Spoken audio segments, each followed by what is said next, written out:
Suene, tudo bem? Tudo ótimo, André. E aí, muitas novidades? Muitas, como sempre, né, André? Vamos ver no programa de hoje. O Senado aprova projeto que auxilia mulheres vítimas de violência doméstica. Proposta que reduz de 60 para 30 dias o diagnóstico de câncer pelo SUS é aprovada na Comissão de Assuntos Sociais. E o último episódio da série dos 100 dias do governo Jair Bolsonaro. O Senado Notícias Revista começa agora.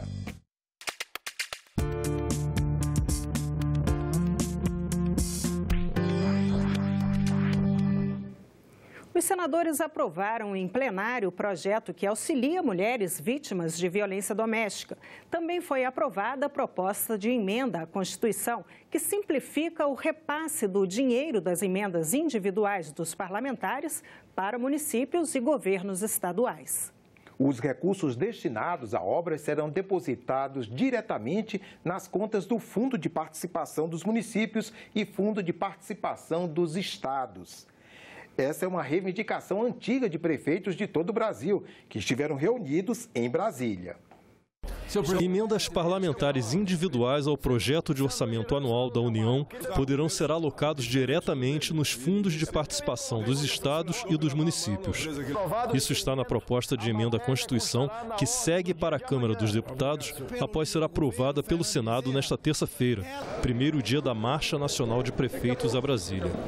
O presidente do Senado, Davi Alcolumbre, participou do evento dos municípios pela manhã, onde se comprometeu a fortalecer o Pacto Federativo e priorizar iniciativas que tornem mais eficiente o repasse de verbas da União. Eu não tenho dúvida que essa matéria será, nesse momento da marcha dos prefeitos, a matéria mais importante do ponto de vista operacional na vida dos prefeitos e dos governadores.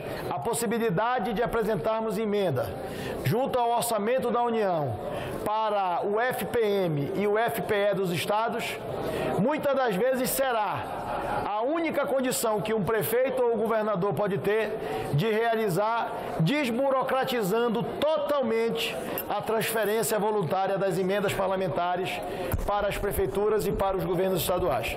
Algo positivo para os municípios, evidentemente, porque desburocratiza, simplifica, emprega o recurso na veia, na política pública daquele município, e algo muito positivo para o parlamento, porque não ficamos reféns de situações que são situações às vezes inusitadas, que fazem com que nós percamos as emendas que tanto necessitam os municípios. As emendas que nós mandamos para os municípios, emenda de ginásio de esporte, de praça, campo de futebol, hospital, clínica da mulher, equipamentos hospitalares, nós sempre colocamos essas emendas para os municípios via Caixa Econômica Federal, na sua grande maioria, que de cara já fica com 1,5% dessa emenda de custo de administração. E os prefeitos só vê a cor do dinheiro entre 2 anos a 5 anos que se conclui o repasse de uma emenda parlamentar. Nós temos no Brasil, por vários motivos, mais de 30 mil obras inacabadas. É um desperdício irreversível de dinheiro público. Mas, senhor presidente, nós temos 400 bilhões inscritos como restos a pagar. Vamos encaminhar diretamente a quem vai executar as obras. E não assiste verdade que vai facilitar ou vai relaxar a fiscalização. Tem fiscalização demais. O dinheiro precisa ir direto para o município. Um projeto de proteção à mulher também foi aprovado. Pelo texto, autoridade judicial e policial poderão determinar afastamento do agressor quando verificarem risco real ou iminente à vida ou à integridade física da vítima de violência doméstica. A proposta volta para análise da Câmara dos Deputados porque passou por alterações no Senado. Durante a semana, os senadores também aprovaram no plenário descontos maiores na conta de luz para quem tem direito à tarifa social e a possibilidade de mais de uma reeleição para os conselheiros tutelares. A Comissão de Assuntos Sociais aprovou o projeto de lei que garante medicamentos mais baratos para aposentados e pensionistas. E quem também tem motivos para comemorar, André, são todos aqueles que lutam diariamente pelo tratamento mais rápido do câncer. O país já tem a lei dos 60 dias e deve ganhar agora a lei dos 30 dias. Veja na reportagem de Fábio Henrique Guimarães. A reunião nem tinha começado e as ativistas pró-combate ao câncer já estavam fazendo a defesa informal do projeto de lei aos senadores.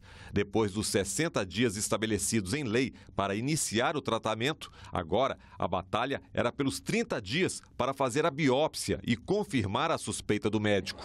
Joana sabe bem a importância do diagnóstico precoce.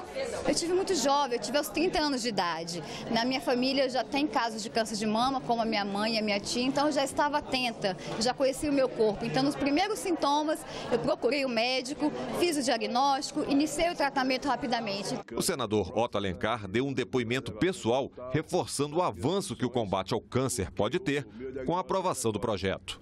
Eu sou um caso de diagnóstico precoce, presidente. Estou aqui vivo, fui operado há 10 anos de câncer de próstata e com preservação total das minhas funções, porque o meu diagnóstico foi precoce. Se não fosse precoce, eu não estaria aqui hoje defendendo essa causa. E quem é médico por profissão não tem dúvidas sobre garantir na legislação o prazo de 30 dias para a realização da biópsia. Vai se colocar no lugar de alguém que recebe a notícia de um profissional que está com um tumor maligno no corpo e que vai demorar ainda para poder fazer o estadiamento da doença. E a gente sabe que hoje a maioria das neoplasias diagnosticadas precocemente, 30 dias de uma neoplasia é muita coisa, gente, porque a maioria, o paciente só vai ter algum sintoma quando já tem 5 ou 6 anos daquele tumor ali. No final, o texto foi aprovado por unanimidade. Parabéns a todas as guerreiras da Recomeçar. Joana, parabéns aí por essa luta, vocês merecem. Alguns gestores vão dizer para nós, mas vocês estão nos obrigando. O câncer não pode esperar, nem o diagnóstico e nem o seu tratamento. Quando já houver suspeita da doença, já está com nódulo palpável, já foi no médico e ele acha que é câncer, os exames têm que ser feitos em até 30 dias. Seja uma mamografia, uma ecografia, uma biópsia, tem que fazer em até 30 dias para iniciar prontamente o tratamento. Os senadores da Comissão de Assuntos Sociais também aprovaram remédios mais baratos para aposentados e pensionistas, 50% de desconto sobre o preço de referência. O texto agora, se não houver recurso para análise do plenário, segue direto para a Câmara dos Deputados.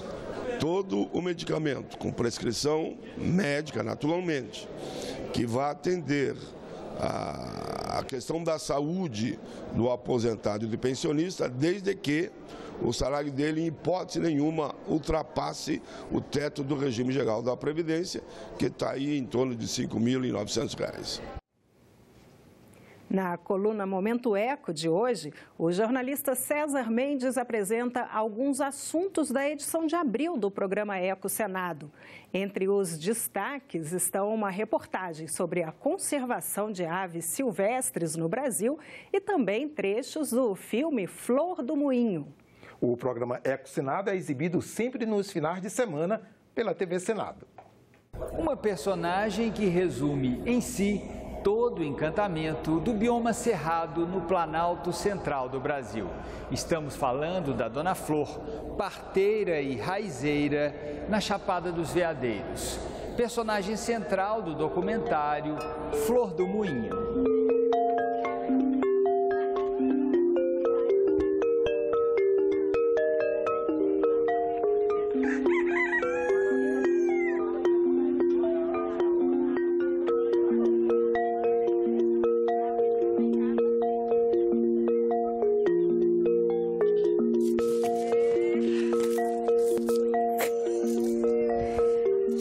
Vocês podem ir embora, que a onça não me come, não.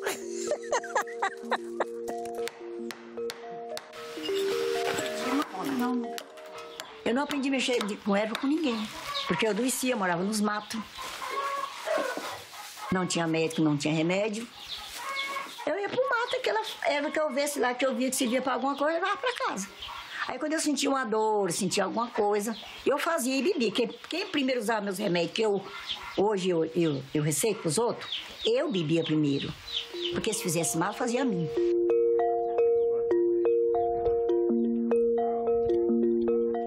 Na edição de abril do Ecosenado, você acompanha também o trabalho dos técnicos do CEMAV, o Centro Nacional de Pesquisa e Conservação de Aves Silvestres, vinculado ao Instituto Chico Mendes, dono de uma das maiores diversidades de pássaros do mundo. O Brasil abriga 2.000 espécies diferentes de aves na natureza.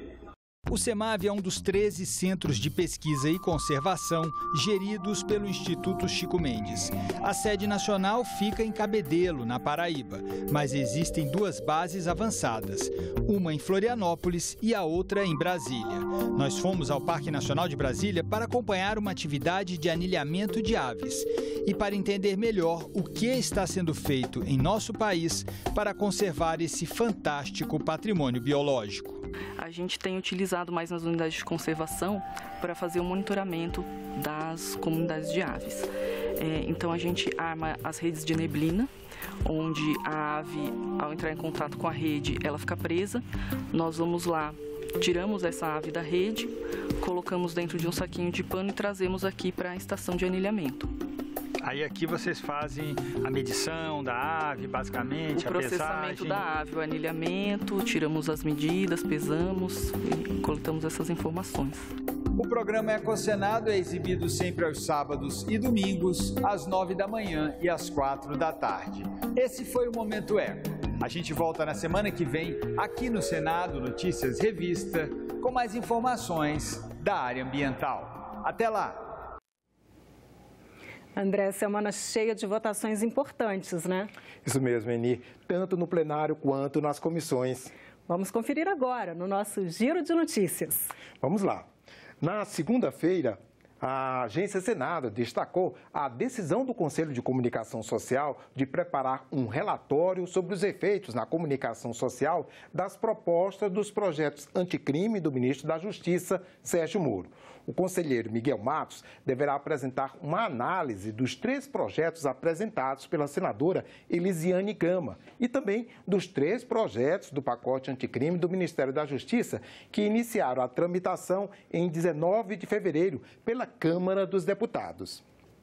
Na terça-feira, a Agência Senado destacou a aprovação no plenário da proposta de emenda à Constituição que permite a transferência direta de recursos federais para estados e municípios através de emendas parlamentares individuais ao orçamento.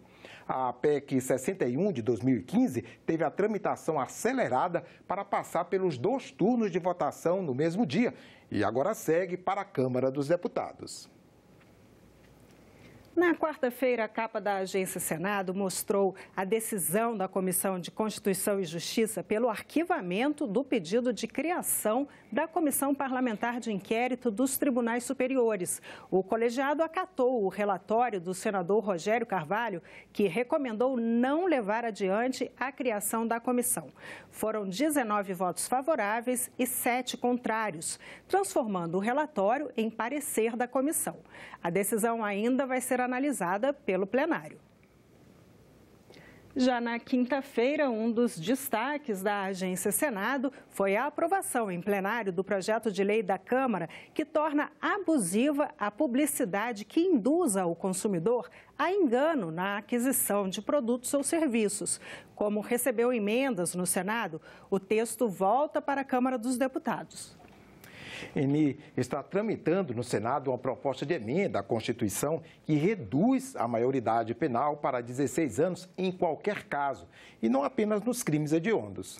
É sim, André, essa nova proposta gera polêmica e é o tema da nossa coluna Laica, com o jornalista Márcio Maturana. O Senado analisa uma proposta de emenda à Constituição que reduz a maioridade penal para 16 anos, em qualquer caso. Tem gente que acha que isso vai melhorar a segurança pública. E tem gente que acha que as quadrilhas vão recrutar jovens de 15 anos para baixo. Nesta edição da coluna Laica, os senadores Luísa Selma e Fabiano Contarato apresentam argumentos contra e a favor. Se a pessoa com 16 anos já consegue votar no seu próprio presidente da República, ele pode também ter discernimento suficiente dos atos que ele está praticando e da ilicitude desses atos. A pena tem uma função dúplice, retributiva pelo mal praticado e de readaptação ao convívio sociofamiliar. A partir do momento que o Estado reduz a maioridade penal, ele está declarando a sua ineficiência e está renunciando ao ser humano. O sistema prisional brasileiro é capaz de contribuir para a reinserção dos jovens infratores na sociedade? As pessoas não começam a vida criminosa cometendo crimes graves. Geralmente elas começam cometendo crimes menores e a sensação da impunidade, porque as coisas não funcionam, a sensação da impunidade vai impulsionando essas pessoas a cometerem cada vez mais crimes. Se for cumprido o que está estabelecido na Lei 7.210, que é a Lei de Execução Penal, que há a possibilidade de geração de emprego e renda, incentivo às empresas com incentivos fiscais para que elas contratem ex-condenados, reeducandos, se for dado um estímulo para que ele entre no processo educacional, eu não tenho dúvida que aí sim nós teríamos a readaptação ao convívio sociofamiliar. Prender menores vai agravar a superlotação no sistema prisional do Brasil? Não agrava porque as vagas que hoje são destinadas a esses adolescentes, elas podem ser revertidas convertidas em prisões comuns. Vai agravar porque o poder público vai agir de forma contundente contra uma camada economicamente menos favorecida. No Brasil, há a cultura de criminalizar a pobreza. O artigo 228 da Constituição diz que menores de 18 anos não podem ser condenados à prisão como os adultos. Existe um debate se esse dispositivo seria ou não cláusula pétrea. Uma alternativa seria aumentar os tempos de internação socioeducativa previstos no Estatuto da Criança e do Adolescente. As pessoas são presas num dia, soltas no outro, e elas imaginam, no imaginário das pessoas, pessoas leigas, que aquele fato só teve aquela consequência imediata. As pessoas elas não ligam um processo que dure 5, 6, 7 anos, ela não liga isso com o fato que ela cometeu. O artigo 60, parágrafo 4º, inciso 4 da Constituição Federal determina que não pode ser objeto de emenda constitucional aquelas que violam os direitos e garantias individuais. A redução da maioridade penal iria proteger os jovens do aliciamento feito pelo crime organizado? Eu acredito que sim. Nós temos hoje vários criminosos adultos que imputam aos adolescentes a autoria de crimes que, às vezes, eles não cometeram ou não cometeram sozinhos. E eles imputam exatamente porque sabem que esses adolescentes, pela lei, acabam ficando mais beneficiados. Na verdade, já existe um crime específico de corrupção de menor para toda pessoa com pena privativa de liberdade de 1 a 4 anos de reclusão para quem corromper ou facilitar a corrupção de pessoa menor de 18 anos, com ela praticando ou induzindo a praticar qualquer crime. Eni, você gosta do horário de verão? Não gosto não, André. Ainda mais quando eu tenho que acordar muito cedo e ainda está tudo escuro. Até hoje eu não me acostumei. Então você gostou da decisão do presidente Jair Bolsonaro, que suspendeu a medida para todo o Brasil este ano e no próximo? Eu gostei, André. O horário de verão abrangia 10 estados do Sul, Sudeste, Centro-Oeste e o Distrito Federal. E o governo percebeu que ele já não trazia mais uma economia de energia que valesse a pena. Vamos ver na reportagem? O horário de verão tem como objetivo o melhor aproveitamento da luz natural. O adiantamento dos relógios em 1 hora gera redução de consumo de energia elétrica no início da noite. Mas estudos indicam que houve mudança no hábito de consumo de energia da população e que o pico de utilização passou a ser o período da tarde, quando não há nenhuma interferência da medida. Com isso, o Ministério de Minas e Energia propôs a suspensão do horário de verão em todo o Brasil e a recomendação foi aceita pelo presidente Jair Bolsonaro. O horário de verão, quando foi criado com uma motivação, com um objetivo, que era reduzir o consumo de energia, especialmente alguns períodos do ano, aproveitando mais a luz do dia.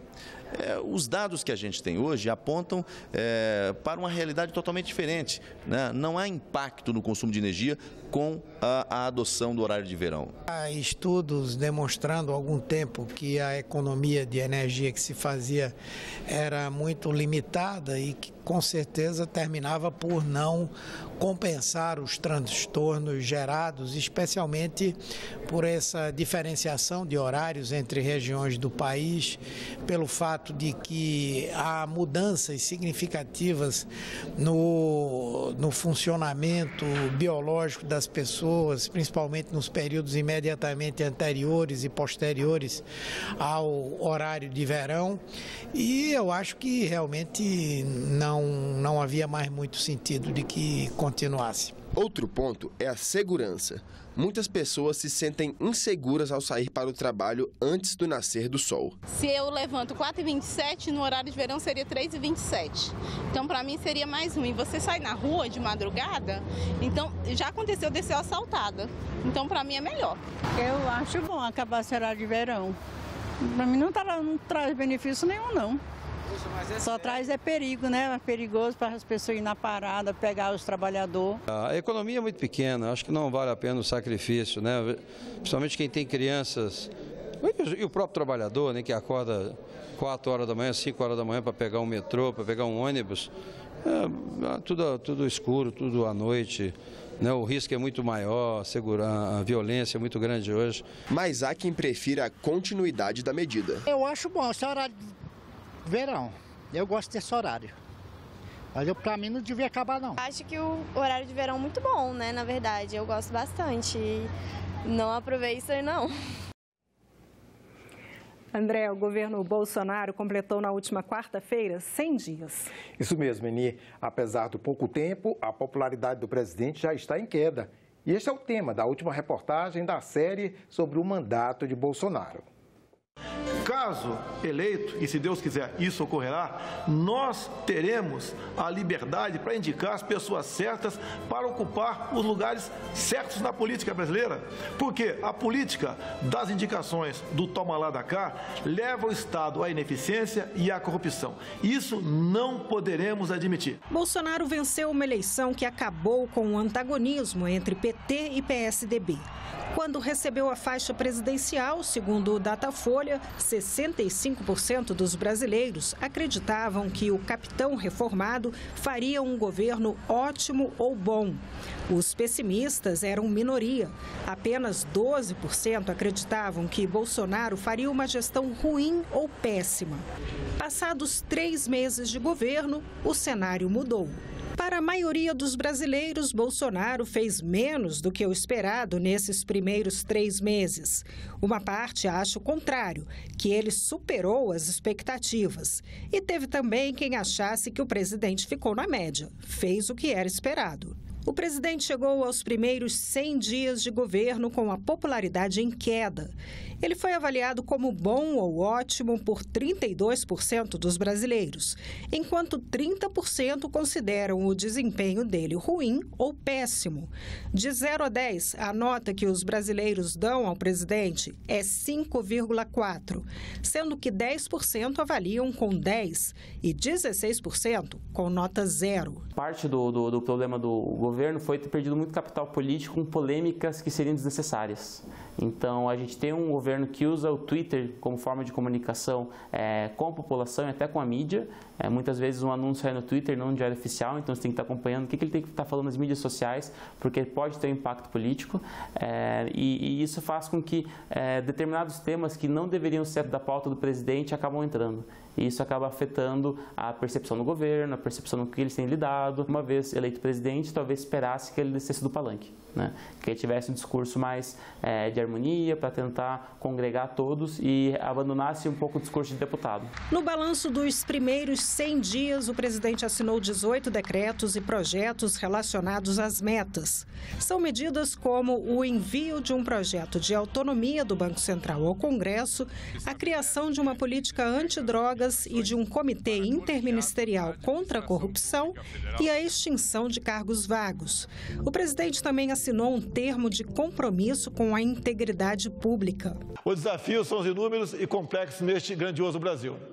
o quinto maior produtor do mundo. Uma das diretrizes do nosso governo é trabalhar com foco na valorização da família, nos valores cristãos, numa educação de qualidade e sem viés ideológico. Estamos buscando alavancar nossa economia com geração de emprego e renda, com desburocratização do Estado brasileiro, com aperfeiçoamento do Pacto Federativo, com um governo transparente, com critérios técnicos, com austeridade nos gastos públicos, sempre com foco no melhor para o cidadão brasileiro. Durante o evento, o ministro-chefe da Casa Civil falou que as novas prioridades do governo devem ser a reforma tributária e a descentralização de recursos para estados e municípios, mas lembrou que espera aprovar a Previdência ainda neste semestre. O governo prepara o Brasil, através destas metas, da sua forma de governança, dos compromissos assumidos, para que com a aprovação da nova Previdência, que seguramente acontecerá no primeiro semestre desse ano ainda, porque ela é a favor dos brasileiros, o Brasil entrará no portal da prosperidade. A tendência é que a partir de agora a gente consiga ter temas e agendas mais positivas do que no começo, porque era no período de estruturação. Então, acho que nos próximos 100 dias vai ter um debate muito forte sobre a reforma da Previdência, mas os outros ministérios, com medidas que são próprias do Poder Executivo, já podem começar a mostrar um resultado. A ideia da construção de uma capital no Planalto Central vem desde o século XIX, mas foi apenas por volta de 1950 que ela tomou força na gestão do presidente Juscelino Kubitschek. No dia 21 de abril, Brasília completa 59 anos. Vamos conhecer os registros históricos da capital no quadro Coleção Senado.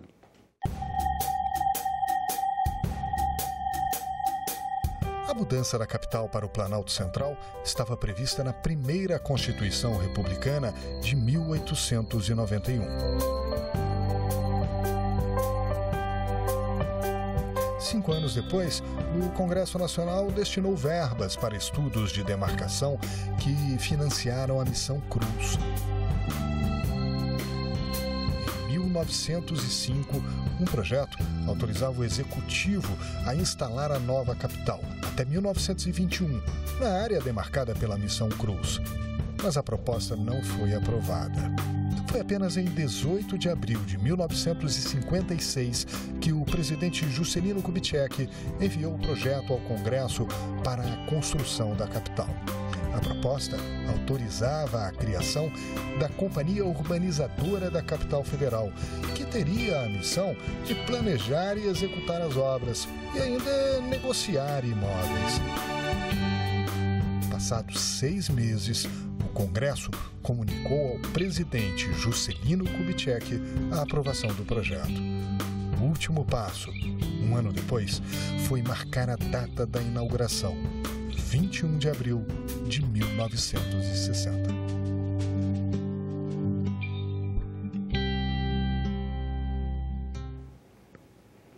E este foi o Senado Notícias Revista. Você pode rever as reportagens desta edição na nossa página na internet, senado.leg.br/tv. Muito obrigada pela companhia. Continue sintonizado aqui na TV Senado. Tchau.